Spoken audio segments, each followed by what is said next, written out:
আমাদের বিবেকানন্দ শিখিয়ে দিয়ে গেছে, নিজ ধর্মের প্রতি আস্থা রাখো, অপর ধর্মকে শ্রদ্ধা করো।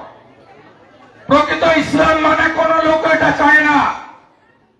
ফিরাদ হাকিমেরা তোষণটাকে এত নিয়ে গেছে, বলছে যারা ইসলামে জন্মেছেন তারা সৌভাগ্যবান, আর আমরা হিন্দু ঘরে জন্মেছি আমরা দুর্ভাগ্যবান। 21 তারিখে বেলা 1টার সময় ফিরাদ হাকিমের কুশপুতুল পুড়াতে হবে, পারবেন তো? পুরাবেন জুতার মালা গলায় পরিয়ে। বাকিটা বিধানসভা খুললে আমি বুঝে নেব। সবাই ভালো থাকবেন। আপনাদের শুভেন্দু আপনাদের পাশে আছে। এমপি ল্যান্ড, এমএলএ ল্যান্ড, রেলের কাজ, পরিষেবা সব করব। 1.5 বছর ধরে শুধু কাজ আর কাজ।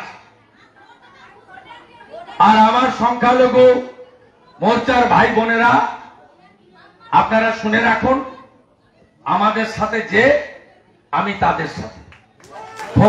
ফোকন জয়েন করেছে বিজেপিতে, শামসাবাদের, ওর ছেলে গেছে মাঠে খেলতে। বলছে তুই হিন্দু হয়ে গেছিস। ছোট বাচ্চাদের মধ্যে বিষ ঢুকাচ্ছে তৃণমূলীরা। 2,500 টাকা ভাতা পান ইমামরা। আইয়ুব শেখকে জিজ্ঞেস করেছিলাম যে এত মাইনরিটি মোর্চার ভাই বন্ধুরা বেরিয়ে এলেন, ভোট এত কম কেন? বলছে ইমাম সাহেব গ্রামে বলছে ইন্তেকাল করলে নামাজ পড়াতে প্রেয়ারে যাব না। কত বড় সাম্প্রদায়িক প্রচার! আমরা পুরোহিতদের দিয়ে বলাইনি যে বিজেপিকে ভোট না দিলে মন্দিরে উঠতে দেব না, কোথাও বলাইনি। আমরা এসব করি না।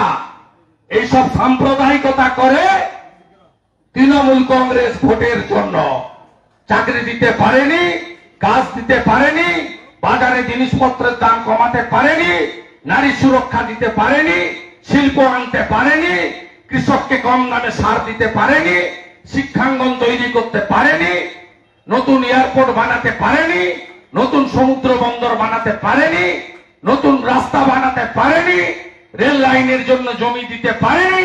তাই তৃণমূল কংগ্রেস তোষণের রাজনীতি করে এই বিষ সবার মধ্যে ঢুকিয়েছে, আমরা ঢুকাইনি।